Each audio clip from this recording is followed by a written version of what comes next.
maka potensi untuk tidak barokah itu PNS ini paling besar sebetulnya. Ya kita akui atau tidak seperti itu. Karena yang kita makan itu asalnya macam-macam. Ya, asalnya macam-macam dari pajak supaya kita tidak dicabut barokahnya tadi itu caranya. Kemudian yang kedua, jangan jauh-jauh dari ulama. Di Sumeneb ini tempatnya ulama, Bapak Ibu. Baik ulama yang masih ada ataupun ulama yang sudah sutradara ini adalah Allah. Dan sudah merupakan sebuah hukum alam, sebuah keniscayaan, semakin dekat seseorang dengan orang yang menjadi sutradara ini, akan semakin sering dia dapat bocoran. Ada orang yang kerjanya enteng, tanggung jawabnya enteng, tetapi gajinya besar. Jangan khawatir, Allah pasti akan menyeimbangkan. Kasih gula darah sedikit, gitu.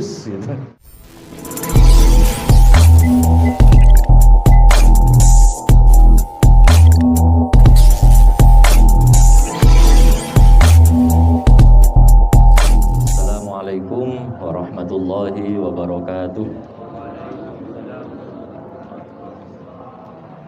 Al-Fatihah. A'udzubillahi minasyaitonir rajim. Bismillahirrahmanirrahim. Alhamdulillahirabbil alamin arrahmanir rahim maliki yaumiddin. Iyyaka na'budu wa iyyaka nasta'in. Ihdinas siratal mustaqim. Siratal ladzina an'amta 'alaihim ghairil maghdubi 'alaihim waladdallin. Amin. Bismillahirrahmanirrahim. Alhamdulillahirabbil alamin. Allahumma shalli ala sayyidina Muhammadin wa alihi washabbihi ajmain. Amma ba'du. Yang saya hormati Bapak Basuki Anwar, Bapak Samsuri, dan Bapak Ibu sekalian, alhamdulillah walaupun tertunda 1 hari bisa kita laksanakan pengajian ini. Mestinya kan tadi malam Bapak Ibu, cuman kebetulan saya ada kegiatan dinas di Surabaya dan tadi malam mulai Senin. Tadi malam baru nyampe di Sumeneb jam setengah 10. Jadi akhirnya kita menyepakati untuk dirubah malam ini, malam Jumat. Dan alhamdulillah banyak yang hadir, walaupun saya yakin biasanya kalau malam Jumat itu banyak kegiatan Bapak Ibu di rumah masing-masing. Ini mohon maaf membuat Bapak Ibu tidak mengikuti kegiatan di lingkungan masing-masing. Tapi insya Allah akan besar pahalanya karena kita berusaha untuk mengaji bersama, ya, dan menyerap informasi-informasi yang ada pada referensi yang kita baca ini. Baik, menyingkat waktu kita mulai Bapak Ibu sekalian. Bismillahirrahmanirrahim. Qala al-mu'allif rahimahullahu taala wa nafa'ana bihi wa bi'ulumihi wa amaddana bi madadihi wa fadha alaina min barakatihi fid dharain. Amin. Mohon maaf suara saya jelas terdengar ya dari ibu-ibu di belakang, jelas? Ya. Bismillahirrahmanirrahim. Kita lanjutkan lagi pembahasan kita. Qala an-nabiy sallallahu alaihi wasallam, Rasulullah sallallahu alaihi wasallam bersabda, sayati zamanun ala ummati yafirruna minal ulama'i wal fuqaha'i fayabtalihimullahu bi thalathi baliyatin ulaha yarfa'ullahu al-barakata min kasbihim wathaniyatu yusallitullahu ta'ala alaihim sultanan zalima wassalisatu yakhrujuna minad dunya bighairi imanin. Saya artikan satu persatu. Rasulullah sallallahu alaihi wasallam bersabda, sayati zamanun ala ummati, suatu saat akan datang sebuah era, sebuah zaman pada umatku, yafirruna minal ulama'i, di mana umatku tersebut akan lari dari ulama, lari dari orang-orang yang berilmu agama, wal fuqaha'i, dan para ahli fikih, ahli hukum. Jadi Rasulullah bersabda, satu saat akan tiba sebuah era di mana masyarakat muslim itu akan jauh dari ulama, lari dari ulama dan dari ahli hukum, ahli fikih. Kalau sudah seperti itu, maka bagaimana? Fayabtalihimullahu, maka Allah akan memberikan musibah kepada mereka, bisalati baliyatin, dengan 3 musibah sekaligus. Jadi kalau sudah umat Islam jauh dari ulama, jauh dari masyayikh, jauh dari kiai, jauh dari ahli agama, maka masyarakat muslim tersebut oleh Allah akan diberi musibah dengan 3 musibah. Ulaha yarfa'ullahul barakata min kasbihim. Yang pertama, musibah pertama yang akan Allah timpakan kepada umat tersebut, yarfa'ullahu, Allah akan mengangkat, akan menghilangkan al-barakata, barokah, min kasbihim, dari pekerjaan mereka. Musibah pertama, kalau umat Islam sudah mulai jauh dari ulama, dari ahli fikih, musibah pertama yang akan ditimpakan Allah kepada umat Islam adalah Allah akan mencabut barokah dari pekerjaan-pekerjaan umat. Saya terangkan dulu di sini. Sisi lain, Bapak Ibu sekalian, ada puluhan hadis yang awal teksnya sama. Sayati zamanun ala ummati titik. Sayati ala ummati zamanun, dan seterusnya. Sayati ala ummati zamanun. Jadi Rasulullah itu sering memberikan prediksi bahwa nanti suatu saat akan datang sebuah era pada umatku, di mana pada era tersebut umatku akan seperti ini. Salah satu yang sangat terkenal, sayati ala ummati zamanun la yaqumud dinu fihi illa bid-dinar, misalnya. Satu saat akan datang, akan tiba sebuah era di mana umatku, di mana agama tidak mungkin bisa berdiri kokoh tanpa ada pendanaan. Kemudian ada lagi, sayati ala ummati zamanun, kata Rasulullah, satu saat akan datang sebuah era, akan tiba sebuah era di mana di situ umatku akan bermegah-megahan dengan masjid. Jadi masjid berlomba-lomba untuk dibangun dengan megah, tapi jamaahnya nggak ada. Dan itu sudah mulai kita rasakan, Bapak Ibu. Masjidnya bagus, tapi jamaahnya nggak sampai 1 shaf. Banyak kan ya? Ada puluhan hadis yang merupakan prediksi Rasulullah tentang bagaimana kondisi umatnya yang akan datang. Awalnya prediksi ini, ya prediksi itu kalau bahasa kita sehari-hari ramalan, kan begitu. Kenapa Rasulullah bisa meramal? Karena Rasulullah ini sering dapat bocoran. Bocoran dari siapa? Ya jelas dari Allah. Kan semua jagat raya, semua kehidupan ini Allah yang ngatur, Bapak Ibu. Nah, yang maha mengatur, maha sutradara ini sudah tahu episode ini seperti apa, dilanjutkan dengan episode apa. Hampir sama pengetahuannya seperti seorang sutradara mengetahui episode sinetron gitu. Yang penasaran kan kita. Ini nanti akan putus dengan pacarnya, misalnya begitu. Kita kepo, ingin tahu. Sutradaranya senyum-senyum aja. Iya, kamu nggak tahu. Kalau saya sudah tahu sampai akhir cerita seperti apa. Maha sutradara ini adalah Allah. Dan sudah merupakan sebuah hukum alam, sebuah keniscayaan, semakin dekat seseorang dengan orang yang menjadi sutradara ini, akan semakin sering dia dapat bocoran. Masuk akal kan ya, Bapak Ibu? Semakin dekat kita dengan seseorang, maka akan semakin sering dapat bocoran, dapat informasi yang tidak diinformasikan kepada orang lain. Contoh, siapakah orang yang paling sering dapat bocoran informasi tentang negara ini? Apakah Menteri Sekretaris Negara? Bukan. Apakah Pas Pampres? Bukan. Yang paling sering dapat bocoran bisa jadi adalah supirnya. Kenapa? Karena supir ini orang yang terdekat dengan presiden. Kemana-mana diantar. Bisa jadi ada hal-hal telocor ya. Saya rencana akan mengadakan pergantian ini, menteri ini. Si supir tahu. Rencana pergantian menteri itu didengar duluan oleh supir, padahal menteri-menteri pun tidak tahu. Kenapa bocornya ke supir? Karena Pak Jokowi paling dekat dengan supir. Kan begitu. Sama dengan Rasulullah. Kedekatannya dengan Allah adalah kedekatan yang luar biasa, sehingga seringkali Rasulullah dan bahkan selalu mendapat bocoran dari Allah Subhanahu wa taala tentang apa yang akan terjadi pada umatnya.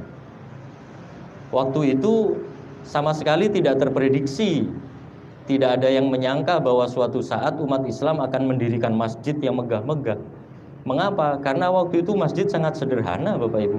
Di Madinah itu masjid Rasulullah itu hanya ada pembatas dinding sederhana begitu, yang terbuat dari tanah liat. Kemudian atasnya itu dari daun kurma. Ya sudah, itu saja. Bawahnya apakah keramik? Tidak. Apakah granit? Tidak. Apalagi marmer? Enggak. Jadi bawahnya itu tanah, pasir itu. Ini masjid zaman dulu. Ketika Rasulullah bersabda bahwa nanti suatu saat masjid-masjid akan megah, para sahabat secara logika itu menolak. Mana mungkin masjid kayak gini aja, kapan bisa bermegah-megah? Umat Islam masih sedikit kayak gini, kapan bisa bermegah-megah?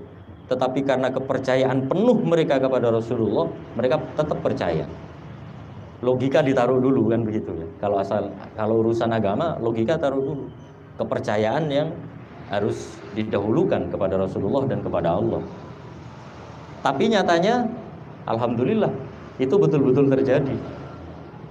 Betul-betul terjadi. Saat ini banyak sekali masjid bermegah-megahan, bahkan tidak jarang menggunakan cara-cara yang sebetulnya kurang etis, mohon maaf ya.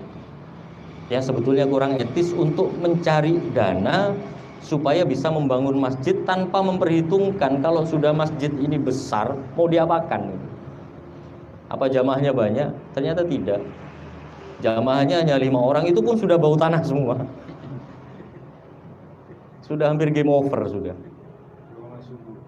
Terutama subuh, betul. Dan di Sumeneb banyak itu. Mohon maaf.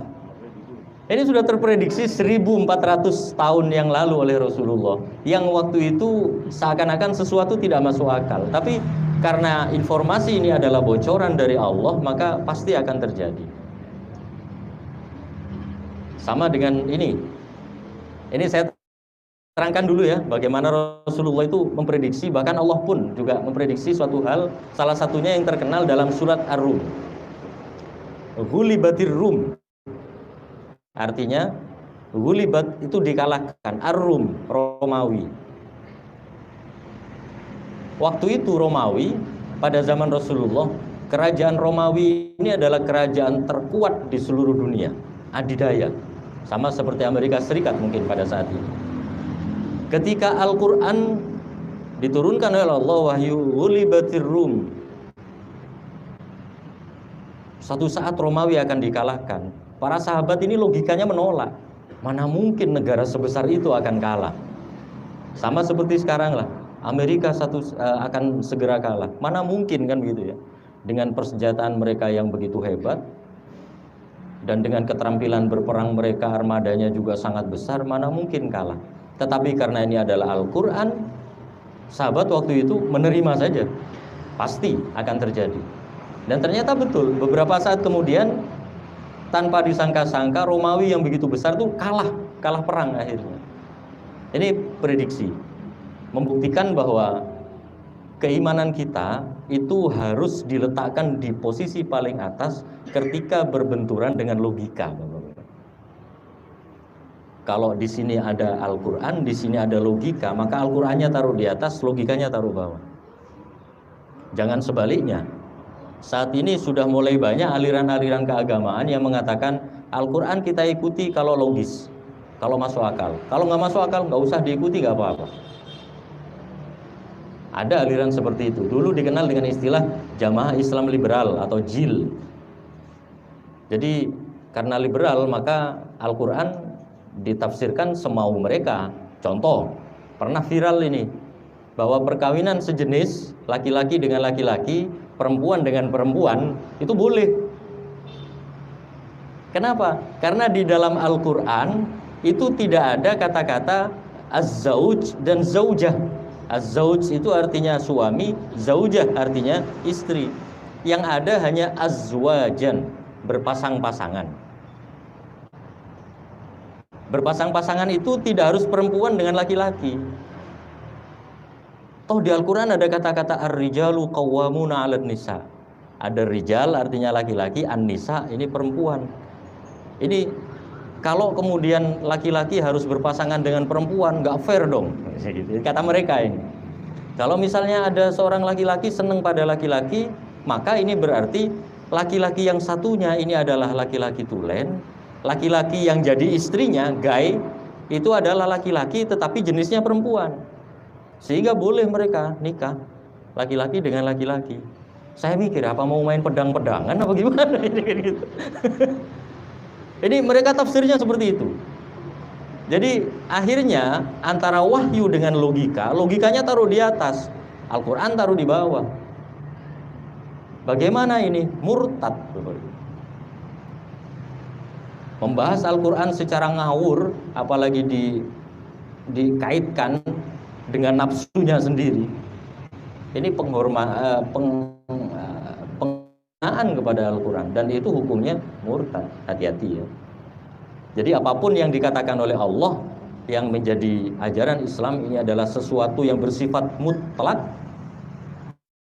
sesuai atau tidak sesuai dengan logika harus kita terima. Kita nggak usah merubah sholat zuhur menjadi 2 rakaat dan sholat subuh menjadi 4 rakaat karena tidak logis misalnya. Ini nggak logis, ini nggak masuk akal. Zuhur itu kita capek, harusnya 2 rakaat cuma. Subuh itu kita dalam keadaan segar, harusnya jangan 2 rakaat, 16 rakaat nggak apa-apa sambil olahraga. Itu kan logika kita. Tetapi Allah punya logika yang lain, yang semakin lama logika Allah ini akan semakin jelas mengungkap rahasia-rahasia. Gitu. Ada banyak contoh-contoh yang lain ya. Nah, salah satu prediksi Rasulullah itu adalah ini. Sayati zamanun ala ummati, satu saat akan datang, akan tiba era di mana pada waktu itu umatku mulai lari dari ulama, jauh dengan ulama, mereka lebih dekat dengan ulama-ulamaan. Karena sekarang kan ada ulama tulen, ada ulama-ulamaan kan begitu. Ada ulama dari kitab kuning, ada ulama dari YouTube, ulama dari Google. Kalau ulama dari Google sanadnya nggak jelas. Siapa guru kamu? Google. Siapa gurunya? YouTube. Nah kalau kita kan jelas ini. Ada kitab yang kita baca, kitab dikarang oleh Syekh Nawawi. Syekh Nawawi dari gurunya terus bersanad sampai pada Rasulullah Muhammad SAW. Jadi saya yakin apa yang sedang kita baca ini sanadnya nyambung kepada Rasulullah. Jadi aman. Dan mudah-mudahan bisa membawa kita ke surga ya. Amin. Kalau sudah lari dari ulama, lari dari ahli fikih, jauh itu bukan dalam artian rumahnya yang jauh, tidak Bapak Ibu. Yang dimaksud jauh itu adalah emosional atau batiniahnya jauh. Sudah tidak percaya lagi pada ulama. Ketika ada sesuatu itu konsultasinya bukan kepada ulama, bukan kepada ahli fikih, ya pokoknya jauh lah. Orang kalau jauh dari ulama kan berarti jauh dari ilmu kan begitu kan. Maka ada 3 musibah yang akan Allah timpakan kepada umat tersebut. Saya tidak tahu apakah zaman itu sudah datang saat ini atau masih belum. Mudah-mudahan masih belum ya. Yang pertama, yarfa'ullahul barakata min kasbihim, Allah akan mencabut barokah dari semua pekerjaan mereka. Kalau pekerjaannya PNS, Allah akan mencabut barokah dari PNS itu. Naudzubillah, summa naudzubillah. Kalau pekerjaannya tani, maka Allah cabut barokah dari pertaniannya. Kalau pekerjaannya dagang, maka Allah akan cabut barokah dari perdagangannya.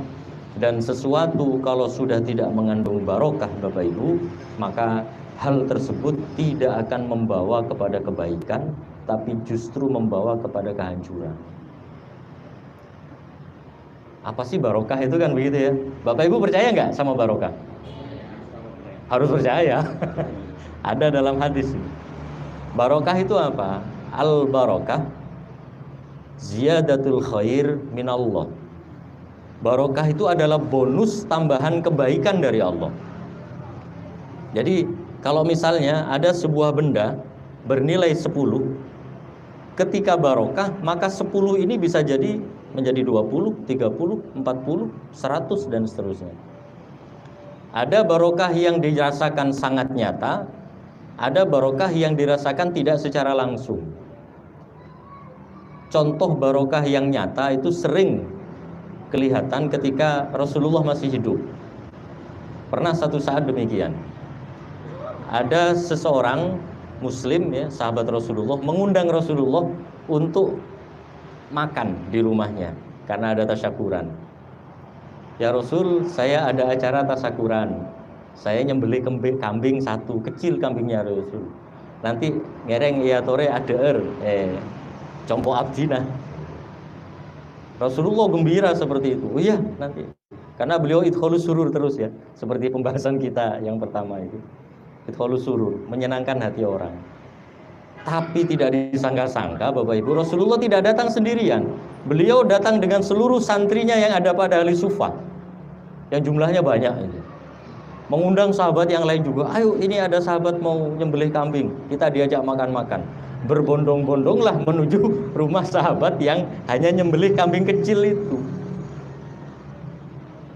Begitu tuan rumah melihat tamu begitu banyak, pucet Bapak Ibu. Aku coba. Tapi karena kepasrahan dia kepada Rasulullah, beliau tenang. Ya tenang, ada Rasulullah. Tidak mungkin ada masalah yang tidak selesai kalau dengan Rasulullah. Ternyata benar Bapak Ibu.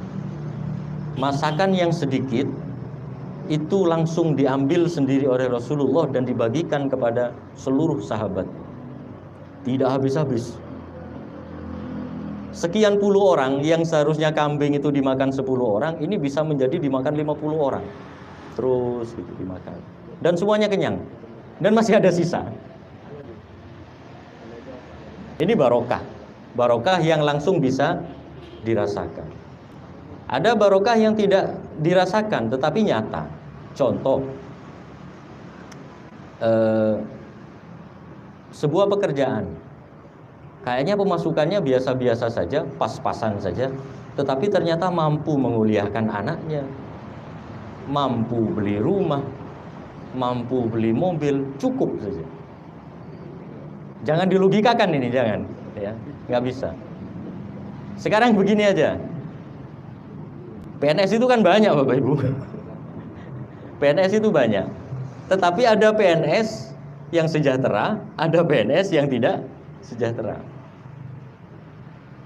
Ini nyata ya, nyata ini. Ada PNS yang bisa menguliakan anak untuk beli rumah cukup, beli mobil cukup, nggak punya utang. Ya ada sih, tapi nggak besar-besar amat gitu. Karena PNS tanpa utang itu bagaikan langit tak berbintang.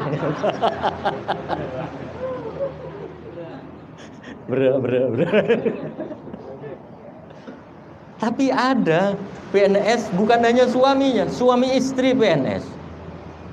Jangankan nguliakan anak, beli rumah aja gak kuat. Ada nggak? Banyak.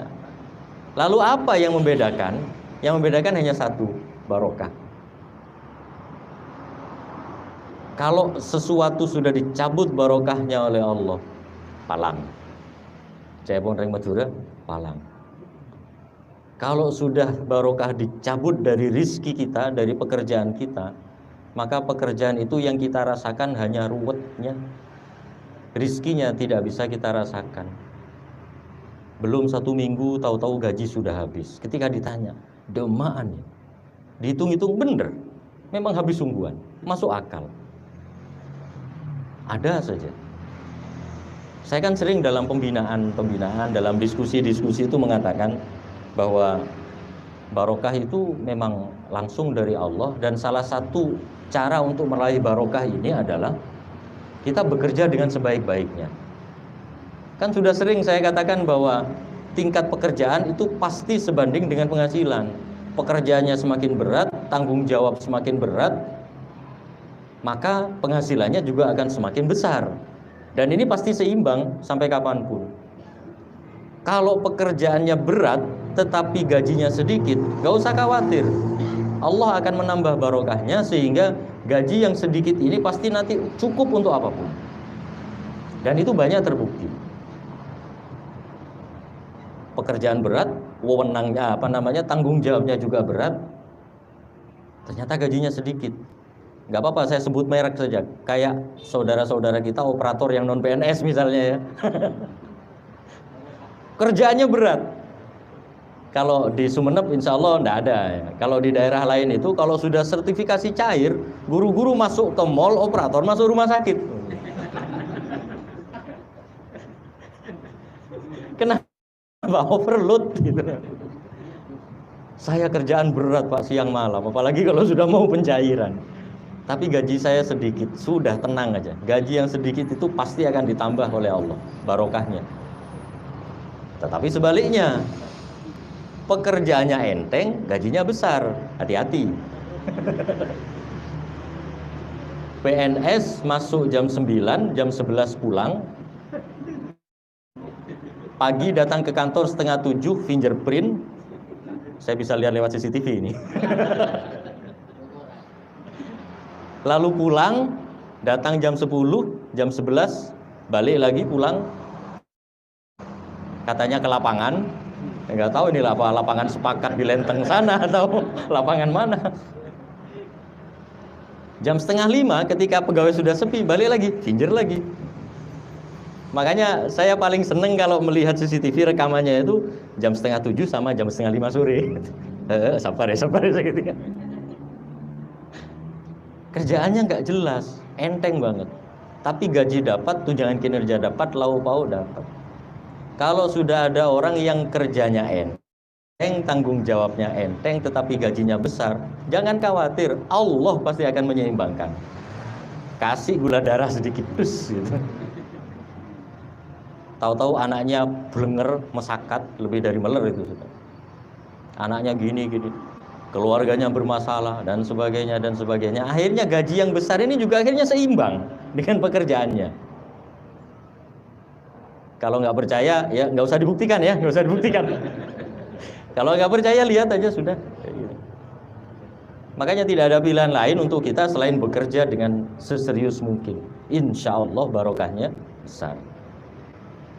Kita kembali ke barokah tadi. Nah, salah satu barokah yang tidak nyata tapi sangat kita rasakan yang barusan itu.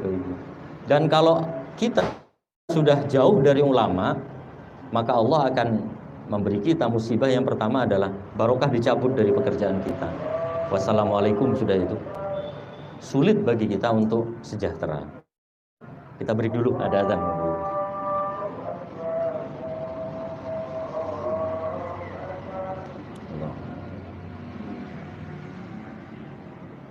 Kita lanjutkan ya. Azan kedua nggak usah dijawab, nggak apa-apa. Jadi barokah akan dicabut.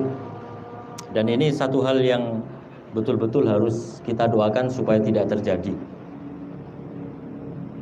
Karena mohon maaf, pekerjaan yang paling banyak diimpikan oleh masyarakat Indonesia itu kan PNS, Bapak Ibu.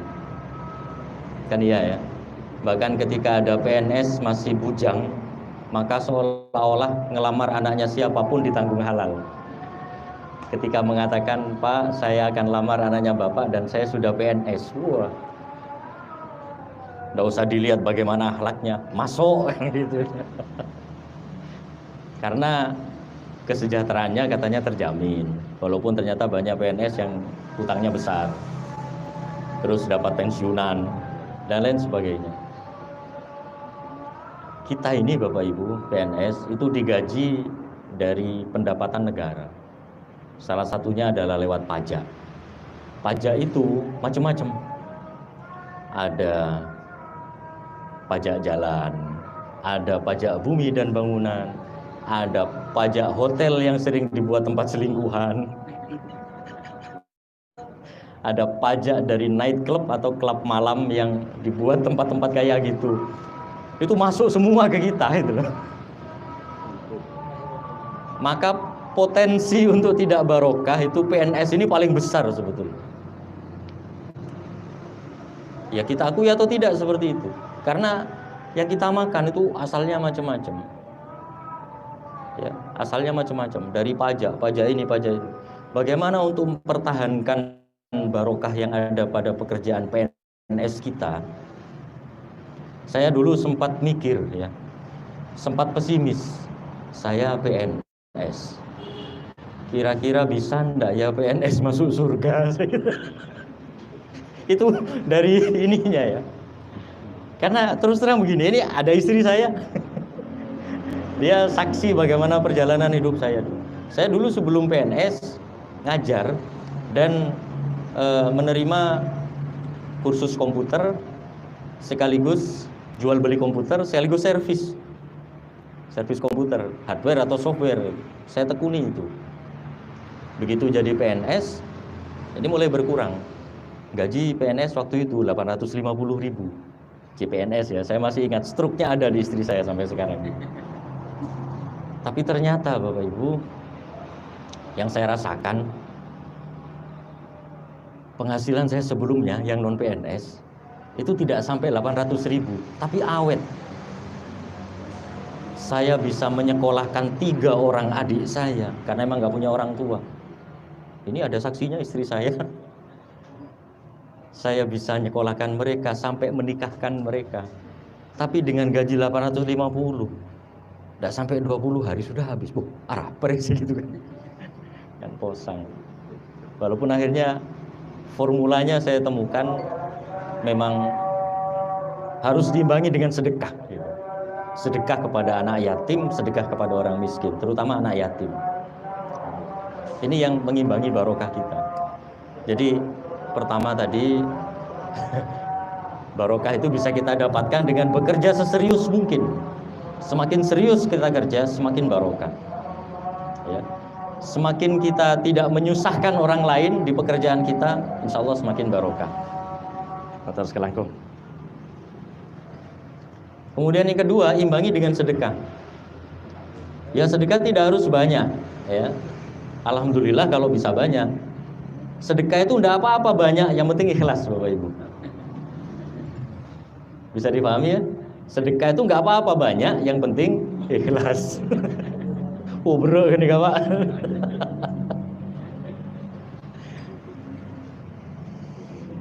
Jadi bersedekah kepada anak yatim, kepada orang miskin, kepada orang yang membutuhkan, itu harus. Nah, sempat saya punya pemikiran dulu, saya PNS itu bisa nggak ya masuk surga? Tapi ternyata yang sangat menghibur saya itu adalah bahwa para kiai saya di Pondok Pesantren Nurul Jadid Paiton itu banyak yang PNS. Dan mereka semua rata-rata orang soleh. Bahkan salah satunya sangat terkenal dengan kewaliannya yang sangat tinggi. Jadi almarhum Kiai Hashim Zaini itu salah satu kiai saya di Paiton. Itu adalah orang yang terkenal sebagai seorang waliullah dan sering menampakkan karomah-karomahnya. Beliau PNS, kepala MAN. Nah, begitu saya analisa, saya ingat bahwa kiai saya ada yang PNS bahkan jadi wali. Alhamdulillah, berarti PNS bisa masuk surga gitu ya. Itu sangat menghibur. Jadi Bapak Ibu, supaya kita tidak dicabut barokahnya, tadi itu caranya. Kemudian yang kedua, jangan jauh-jauh dari ulama. Di Sumeneb ini tempatnya ulama Bapak Ibu. Baik ulama yang masih ada ataupun ulama yang sudah tidak ada. Loh Pak, kalau kita mendekat pada ulama yang sudah tidak ada, bagaimana caranya? Datangi kuburnya, datangi makamnya, kirim Fatihah, jalin hubungan batin dengan para beliau. Ini bisa mempertahankan barokah. Makanya rugi kalau orang Sumeneb tidak sering ke beberapa asta di sini. Karena di sini nih kota 1000 wali. Kota 1000 wali. Di Asta Tinggi saja ada berapa ratus wali yang dimakamkan di sana. Belum lagi di Pamoloan, belum lagi Asta-Asta Habib, ada Syekh Ali Berengpeng, ada Syekh Yusuf di Talango, ada Bujuk Sendir, ada Bujuk ini, banyak Asta Ketandur. Rugi di Sumeneb kalau kita tidak bisa menyambungkan batin dengan mereka untuk mempertahankan barokah ini. Jadi jangan jauh-jauh dari ulama, baik ulama yang masih hidup atau ulama yang sudah pindah alam. Karena pada dasarnya mereka hidup tetapi dalam dimensi lain. Gitu ya Bapak Ibu, supaya kita tidak diberi musibah oleh Allah dengan 3 musibah ini, terutama yang pertama.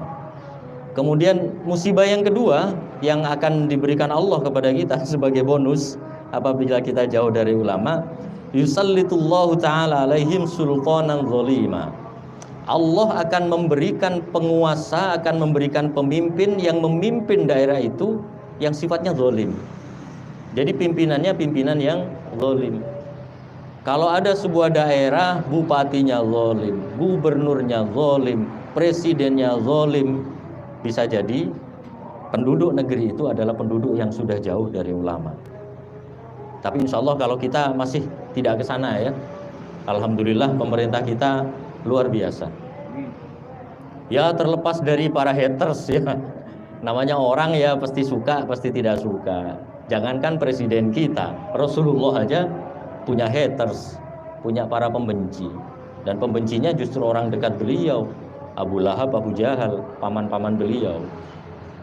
Tapi paling tidak kita masih bisa mengadakan pengajian kayak gini bebas. Kita sholat bebas di masjid itu. Kita mengadakan maulidan bebas. Coba kita lirik, kita melihat saudara-saudara kita yang ada di negara yang mayoritas bukan muslim. Muslim menjadi minoritas. Seperti di Israel misalnya. Orang untuk bisa sholat di Masjidil Aqsa, Bapak Ibu, taruhannya itu nyawa. Ketika ada seorang suami pamit pada istrinya, "Dek, saya akan sholat jamaah di Masjidil Aqsa," bisa jadi pulang tinggal nama. Mengapa? Israel ini luar biasa kejamnya. Bisa jadi di tengah jalan ditembak, bisa jadi ketika mau nyampe di masjid ditembak. Tapi dengan segala daya upaya, saudara kita di Palestina itu masih sangat ingin bisa berjamaah di Masjidil Aqsa itu.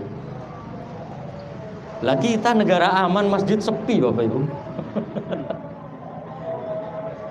Kalau kita pamit ke istri, saya mau ke masjid, bisa jadi pulang bukan hanya orangnya, dengan berkatnya itu. Itu pun masih sepi masjid. Kita syukuri negara kita ini aman, terutama untuk orang Islam, aman betul. Pemerintah sangat berpihak kepada kita sebagai mayoritas. Dan mayoritas jajaran pemerintah kita juga orang Islam. Yes, pokoknya kalau ada muslim mayoritas, non muslim pasti aman. Tetapi kalau non muslim mayoritas, muslim belum tentu aman. Ya kita doakanlah mudah-mudahan saudara-saudara kita di negara-negara lain itu diberi ketabahan, dilindungi oleh Allah. Amin. Jadi kalau jauh dari ulama maka akan diberi pimpinan yang zalim, diberi penguasa yang zalim, sehingga masyarakatnya akan menjadi masyarakat yang gelisah. Dan yang ketiga, ini yang paling bahaya ini. Wasalisatu, musibah ketiga, yakhrujuna minad dunya bighairi iman.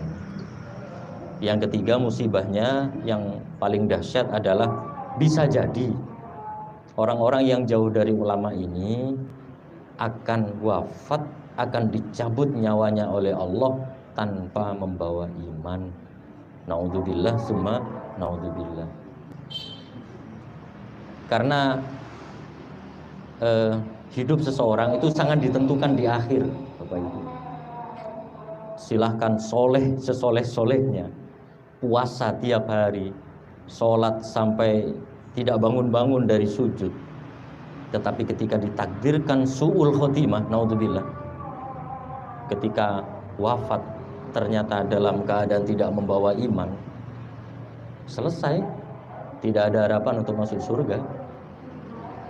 Makanya kita sering berdoa, ya Allah biha, ya Allah biha, ya Allah bihusnil khotimah. Ya Allah, wafatkan kami dalam kondisi husnul khotimah. Yang bejat orangnya sudah maksiat terus, tetapi dia husnul khotimah, taubat lalu wafat. Nah, ini insya Allah potensi untuk masuk surga itu besar dibandingkan yang pertama tadi. Jadi mari ya, kita jangan jauh-jauh dari ulama, tapi ulama yang sungguhan ya, jangan ulama-ulamaan. Bagaimana ciri-ciri ulama sungguhan? Kita sendiri bisa menilai, Bapak Ibu. Sekarang begini, salah satu ciri orang yang dekat dengan Allah itu, saya kasih tahu ya, salah satu ciri orang yang dekat dengan Allah itu adalah ketika kita kumpul dengan beliau, walaupun kita tidak kenal, hati kita adem. Bapak Ibu pernah merasakan itu? Nyambis ke kiai, laju pernah gitu loh, pernah. Jadi mau pulang itu males, pingin kumpul terus sama kiai ini. Nggak ketemu 3 hari saja kangen. Padahal tidak begitu akrab, hanya ketika kumpul enak, hati nyaman. Itu berarti orang tersebut adalah orang yang dekat dengan Allah Subhanahu wa Ta'ala.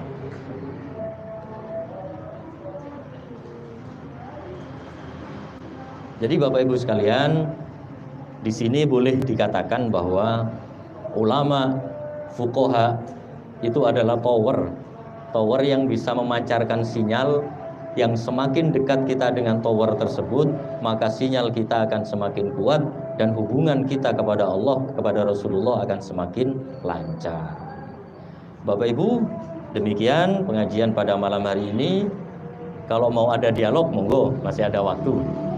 Ya Tore, mungkin ada hal-hal yang perlu kita diskusikan, ada hal-hal yang masih penasaran. Pak, kalau ini bagaimana? Selama bisa saya jawab, saya jawab. Kalau tidak bisa saya jawab, PR gitu ya. Oh, ngereng Ustaz.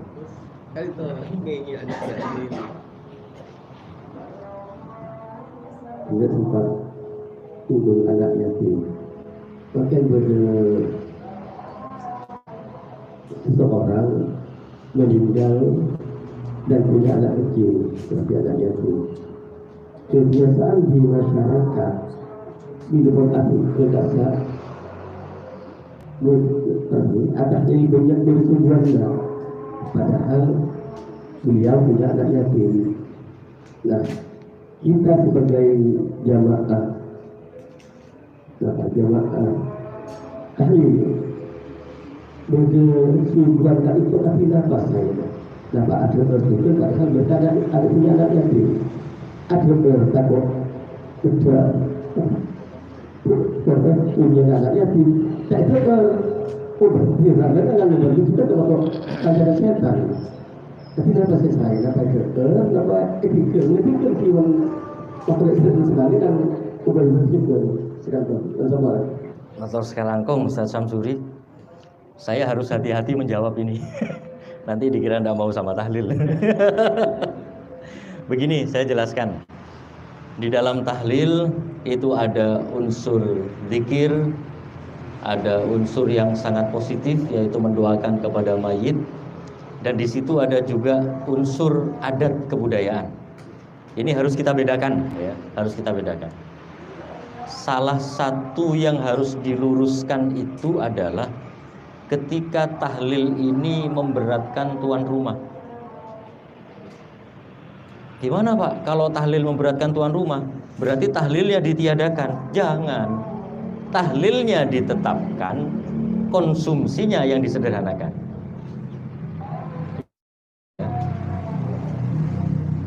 Selama ini kan banyak memang untuk tahlil tang tautang. Untuk tahlil tang tautang. Tadi itu kan palang dukale Bapak Ibu. Ampun palang karena etikal sedek oleh mayit, oleh almarhum atau almarhumah, masih dapat musibah lagi. Apa itu? Utang. Utang untuk memenuhi tahlil ini. Tahlilnya bagus, tetapi unsur memaksakan diri ini yang tidak bagus. Kalau misalnya memang orangnya mampu lalu berniat untuk bersedekah yang pahalanya nanti dikhususkan untuk yang meninggal, bagus.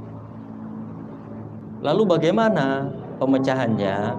Pemecahannya adalah kita sebagai masyarakat ini harus paham, harus kita yang mengerti tuan rumah ini mampu apa tidak.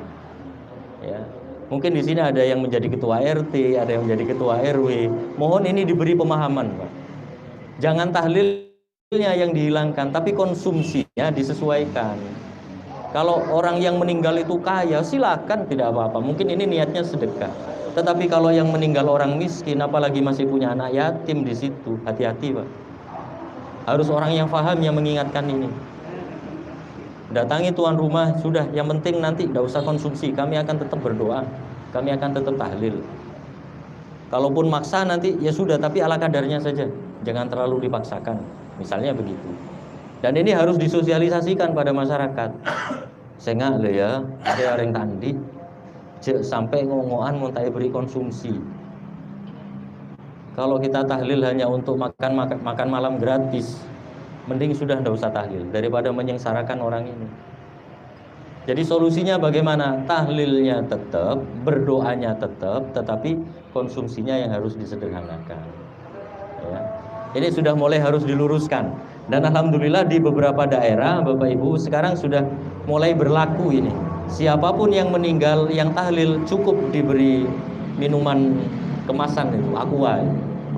Aqua merek apapun, boleh merek aqua sungguhan, boleh Alamu, boleh Celep, boleh Labini, kan beda itu merek Labini. Boleh merek Santri, terserah.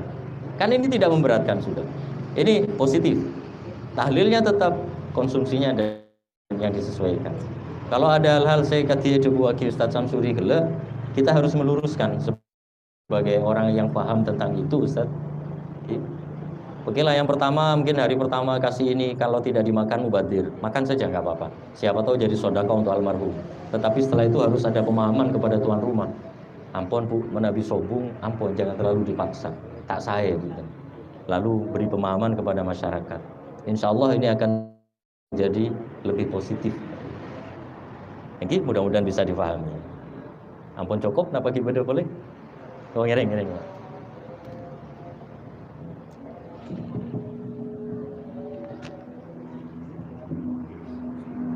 Assalamualaikum warahmatullahi wabarakatuh.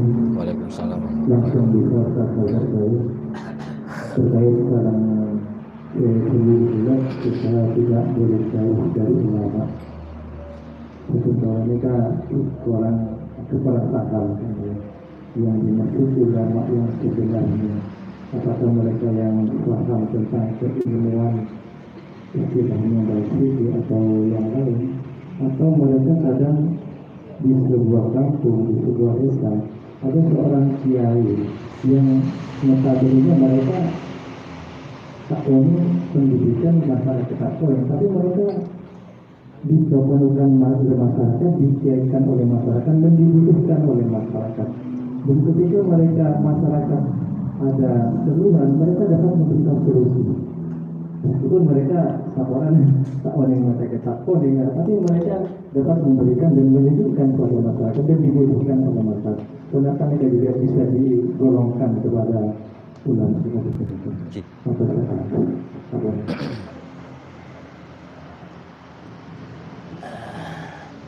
Terima kasih, pertanyaan bagus juga sebagaimana pertanyaan pertama.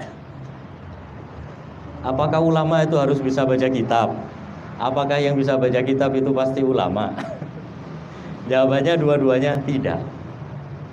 Ulama itu tidak harus bisa baca kitab, dan yang baca kitab itu belum tentu ulama, termasuk saya. Saya ya mungkin gayanya saja. Oneng nisuni, cuman kebetulan jadi kepala kantor sehingga diundang oleh para ajunan. Kan sekadito. Ulama kadito, Bapak Ibu, adalah bentuk jamak dari kata-kata alim. Alim kadito adalah orang yang mengetahui atau orang yang berilmu. Bentuknya bentuk jamak dari alim. Alim itu adalah satu orang yang berilmu. Ulama itu beberapa orang yang berilmu. Pada dasarnya yang dimaksud berilmu itu adalah menguasai ilmu-ilmu agama. Tetapi ditarik lebih dalam dari itu, yang dimaksud dengan ulama ini adalah orang-orang yang mempunyai sambungan batin yang baik dengan Allah dan dengan Rasulullah. Apa itu termasuk ulama? Sangat ulama itu. Kualitas seseorang, Bapak Ibu, itu sangat ditentukan sebaik apa sambungan batinnya dengan Allah dan sebaik apa sambungan batinnya dengan Rasulullah. Maafkan, itu sangat penting. Boleh jadi kiai-kiai dan banyak itu ya, wali-wali yang mastur itu, orang-orang sekratu ke Allah, kratu ke Rasulullah, tapi secara keilmuan mereka tidak bisa baca kitab, kadang tidak fasih kan gitu, ngajinya kegelegean, tetapi karena sambungan batinnya dengan Allah dan Rasulullah itu sangat kuat, dia menjadi panutan di masyarakat. Ada orang punya masalah, yalah tertuli mareh masalahnya, mareh ongguan, karena doanya langsung diterima oleh Allah. Mengapa? Dia dekat. Kalau dekat kan minta apapun mesti dikasih. Apakah mereka ulama? Termasuk ulama. Karena ulama itu tidak harus orang yang faham kitab kuning, tidak. Tetapi yang dimaksud ulama itu adalah orang yang mengetahui, orang yang faham bagaimana dirinya dan bagaimana hubungannya dengan Allah dan dengan Rasulullah. Ya. Kalau ulama itu harus orang yang paham agama tapi kualitas batinnya kosong, bahaya Bapak Ibu, bahaya. Apalagi sekarang, mohon maaf ya, sedang marak ini, ada pengasuh pesantren mencabuli santrinya, iki. Al Ustad yakulu tilmid. Ustadz makan murid, itu banyak sekarang. Dan ini mencoreng nama baik pesantren. Apakah ini ulama? Bukan, jauh. Karena seorang ulama itu sambungan batinnya dengan Allah dan dengan Rasulullah pasti sangat erat. Dan tidak mungkin para beliau akan melakukan hal-hal yang tidak senonoh seperti itu. Makanya kita harus betul-betul selektif memilih, memilah dan memilih ulama yang kita dekati, ulama seperti apa. Sekarang itu model ulama banyak. Ada ulama yang sungguhan, ada ulama cabul, ada ulama proposal. Ulama proposal. Man-kaman saya kepek bener kitab proposal dulu. Ya kalau seperti ini sudah dah, enggak usah diikuti ya, beresiko. Kedekatan kita yang bisa menghapus musibah dari Allah tadi itu adalah kedekatan kita dengan ulama yang memang betul-betul sambungan batinnya dengan Allah dan dengan Rasulullah itu kuat. Sambungan batin dengan Allah bagaimana? Ibadah. Sambungan batin dengan Rasulullah bagaimana? Sholawat. Orang yang menabihali sholawat Bapak Ibu, celep. Bukan hanya dirasakan dirinya, orang-orang yang di sekitarnya pun merasakan celep. Tahu-tahu lebur gitu apolong. Ya tapi ketika ibu-ibu itu dekat dengan bapak-bapak suaminya, ya belum tentu ahli sholawat Bu. Karena mau tak semat saya belenjain Bu.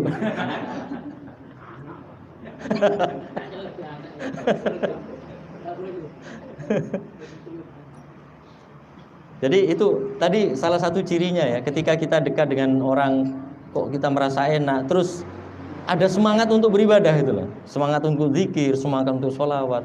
Ini orang dekat dengan Allah, ulama itu dekati terus. Gitu loh. Dan jangan hanya yang hidup di dunia, yang hidup di dimensi lain, di alam lain pun kita dekati. Bagaimana? Datangi makamnya, sambung batin dengan para beliau, kirimi Fatihah. Apa nyampe Pak? Pasti nyampe. Apa ciri-cirinya? Kita baca Fatihah, Fatihahnya nggak balik, kan berarti nyampe itu. Tapi kalau ditanya, Pak, apakah Fatihahnya nyampe sama yang mati? Nyampe. Apa buktinya? Nah sekarang sampean baca Fatihah, balik nggak Fatihah? Nggak balik Pak, ya sudah nyampe. Itu aja sudah. Bahkan ada, saya pernah baca satu referensi, saya lupa nama kitabnya, bahwa ketika seseorang sudah wafat dan orang ini adalah orang soleh, maka kekuatan doa orang yang sudah wafat itu jauh lebih kuat daripada ketika dia masih hidup. Ya, ada orang soleh, ketika hidup doanya sering mustajab, ketika wafat lebih mustajab lagi. Mengapa?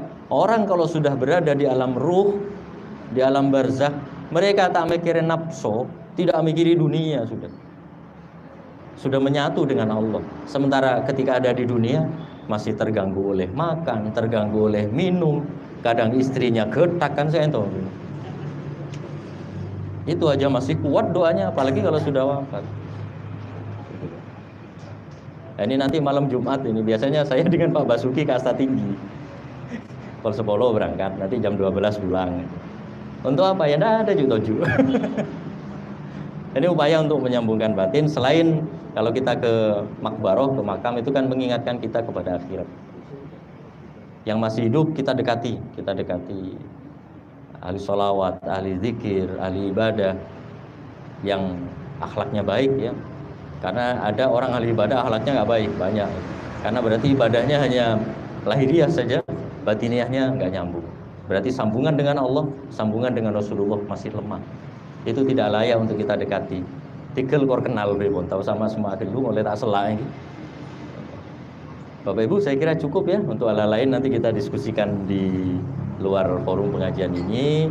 mudah-mudahan membawa manfaat untuk kita semuanya, termasuk untuk saya. Doa kita mudah-mudahan Allah memberikan maunah kepada kita untuk bisa melaksanakan apa yang ada di dalam kitab ini. Ala hadhihi niyyah wa ala kulli niyatin shalihah. Al-Fatihah.